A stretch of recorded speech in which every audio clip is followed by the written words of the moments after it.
Hello everyone, welcome back to my YouTube channel. Thank you ever so much for your unwavering support. It is profoundly appreciated.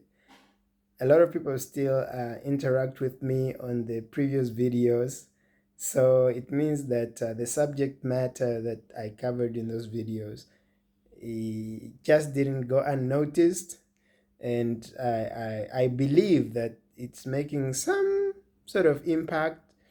For me, the intended objective of the whole channel is to reach out to as many boys and men as possible, and then maybe the brothers could learn a thing or two, or maybe let them come on the platform, bring forth what they think would be okay for us to tackle, and maybe we can from time to time get an expert on the subject matter of concern, and then we can engage them, and then we can see what could be shared by those experts. We need to create that platform that tackles and actually discusses and really just drives forward the issue of identifying some of the key challenges that men do face, and how we can assist one another, encourage one another as men and boys to make our society different, to make our society much better. So, in our communities, as you know, that a community is a complex setup of obviously people. There are men, there are women, there are children, basically, and that's basically where my focus is. Men play an integral part of that society or community, and if the group or the set group of men and boys is to some degree not optimally functional, then we may expect problems to arise. And I actually would like to believe that some of the problems that we see in our communities, be it um, uh, problems that are arising from especially men and boys in homesteads, even in schools, I think those problems could be uh, attributable to the fact that we are missing to address some key issues in the lives of those men and boys before those challenges or those problems actually are expressed.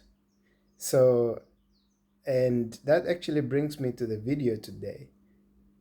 I would like to apologize beforehand because I may not actually be able to unpack it the way I intended it to be, but I will attempt to scratch the surface in my little cheap 2 cents opinion on the matter of men and boys versus the society. The expectations on men and boys by the society in our modern society. What is it, and how does it affect this population of people? How does it touch and influence the behavior of boys or men in the society? Okay, are men naturally expected to encounter the kind of challenges they do encounter, or is it just because it's naturally presumed to be part of their responsibility, for example, to take care of their family, even when the man really doesn't have much? Not like more in modern society nowadays, we're talking about monetary value. The man may not be in a position to take care of some responsibilities financially. Does that mean he is less of a man? So those are the kind of questions that we need to ask ourselves. These expectations that society puts on men and boys, are they necessary? Is it a must?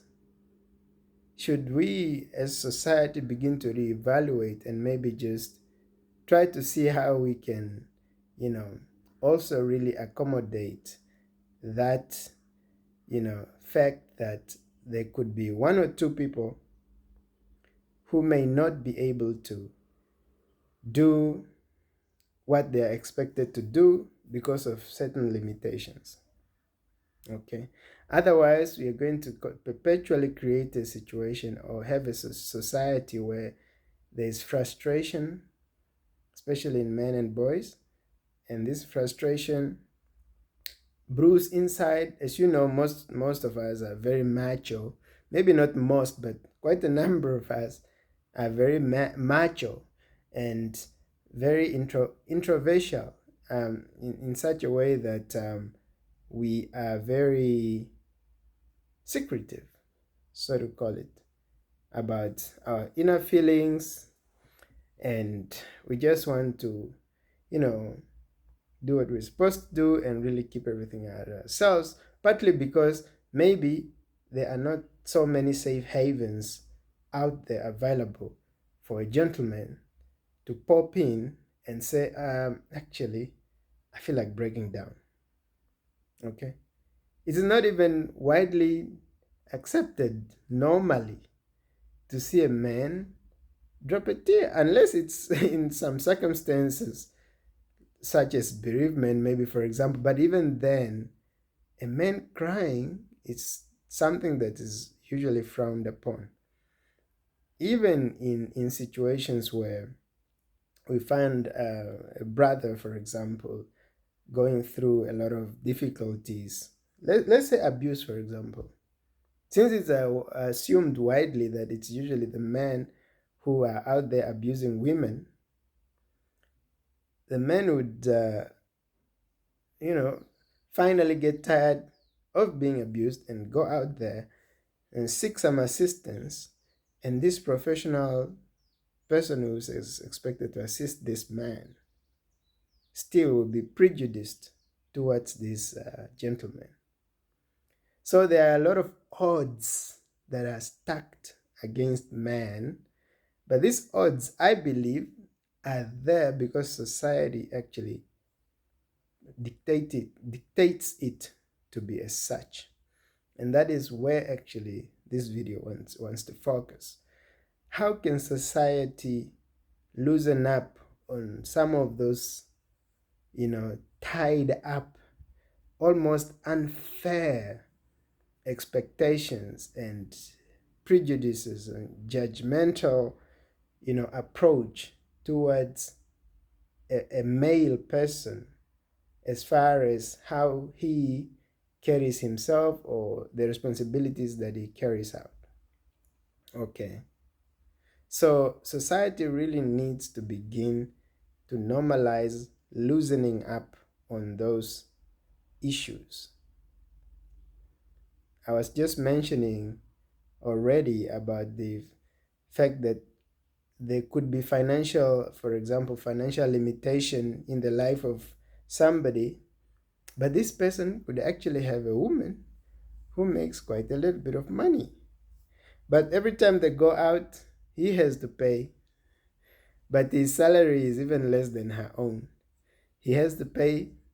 He has to, yeah, he can do that. He has to do that. Maybe, I'm sure most of us know that it is our responsibility to do such. And when we were providers, and when we actually provide, we feel like we've fulfilled our obligations, our natural obligations. Yes, I know. Biblically, even for those of us who believe in the Bible, even the Creator himself put the man in charge. He's also the head of the family. He actually expects the man to work hard and break sweat if he has to eat, to feed his family, okay? So we understand all that. But I feel like there's an extent to which things have been taken a little bit out of context. Men are not villains of the community. And it's not really like to say that there's somebody out there who victimizes men or boys. I'm just trying to say that men should also begin to liberate themselves from some of these things, because maybe it's us who are creating that, that environment to some extent. Like I said, a man would probably feel more gratified if he, regardless of, you know how much he has in his bank account, is the one to have provided um, the finances to achieve a certain project or whatever. But it doesn't always have to be like that. Okay? When it comes to emotions, I already said that society may frown upon a man who sobs, who cries in public.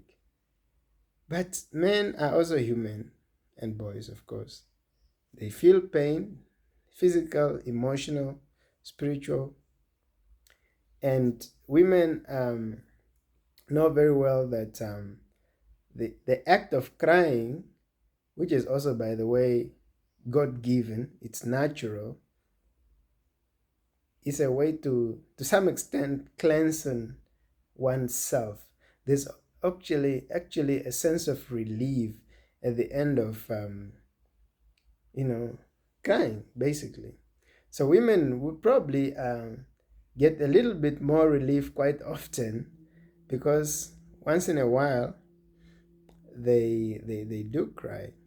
Not like they cry for nothing, but they probably cry more than men do, don't they? I'm talking about our immediate society. So what I'm trying to say by that is just to say that men could be missing out on the opportunity also to just cleanse out their emotions and really just express their emotions openly, basically.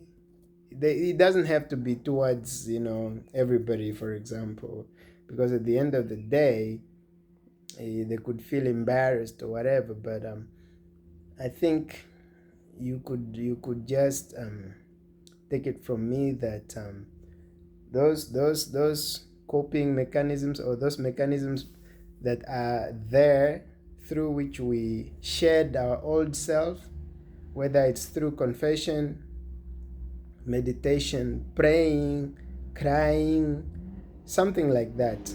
I think men should also really just begin to embrace those. And I don't expect society to really be judgmental towards men.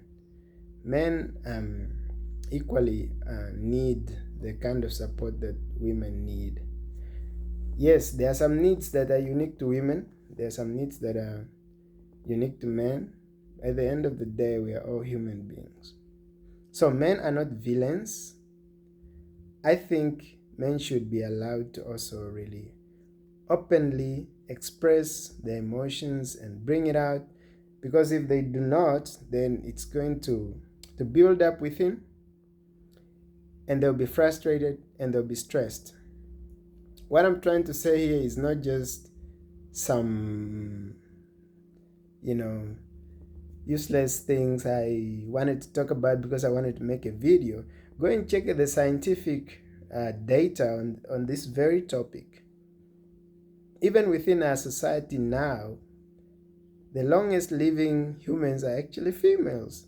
And one of the reasons why the mortality amongst men, God forbid, but that's actually how it is as of still up to this modern day and age, this century, is stress. Men have, even women are stressed, to be honest. I still believe the key difference is in the fact that men tend to download all that stress and keep it within themselves. The stress ain't going nowhere.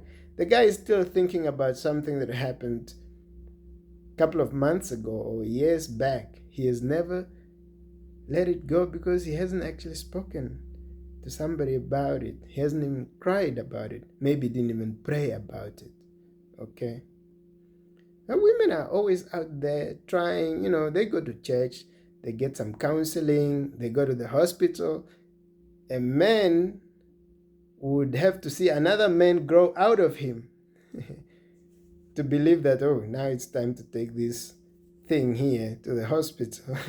So You know what I'm trying to say? But just what I was saying earlier on when I say that maybe some of these issues are attributable to our own doing, our help seeking behavior should begin to come out a bit more. There's absolutely nothing wrong with that. Help seeking behavior should come out a little bit more. If you are, short of something, short of a quality or short of a commodity or something, let your people know. It is okay for a man to tell your children, guys, there's no ice cream for you this Sunday because I don't have money for that, And maybe then later you realize, actually, I'm so relieved. But you are not going to do that because you're a man, you want to protect your, I don't know whether it's ego or whatever. You go out there, borrow some money, get yourself into some debts, and then you keep going.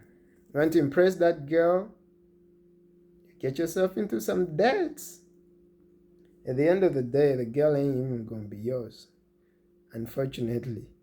So, but if you had just been content with what you had and say my limitations are this and this is the truth, this is the honest truth, I'm not gonna be able to sacrifice and do that. I've realized my limitations. This point in time I'm not able to provide. Maybe that would even be better, because at the end of the day you're not gonna be as much stressed as you probably would have if you had gone on. So to some extent it is self-imposed, my brothers. Let us also begin to really just say, whoa. Right here, like, I've kind of reached my limits. I am not physically able to do this. I'm not mentally able to do this anymore. Spiritually, I need to recuperate. I need rejuvenation. I need renewal, I need new anointing, that kind of thing. You need to find avenues to shed your old self and take on your new self. And the way you do that really is to put some checks and balances. When you hit this wall, you have to ricochet back into reality and into normality, so to call it, and remain on the rails. Don't go right off the rails. And that is if you put in place those things that can actually guide you. And when you actually step on thorns or you step on some heat, don't just be the typical macho person who downloads it and keeps it. If you have to cry, my brother, go lock yourself up and cry. Be a different person tomorrow. So please, men, I know that society expects us to behave a certain way, but we don't always have to confine to that. Let us just be true men, God-given, like I said in my first video. Besides that, know first and foremost that you are human, my brother. Carry out your responsibilities diligently, but where limitations, because you are not immortal, you are a mortal body. Where limitations exist, know your limits. Actually, be smart enough to know your limits. And let us live to fight another day. That's all, guys. I hope you enjoyed this little impromptu video. See you next time. Bye-bye.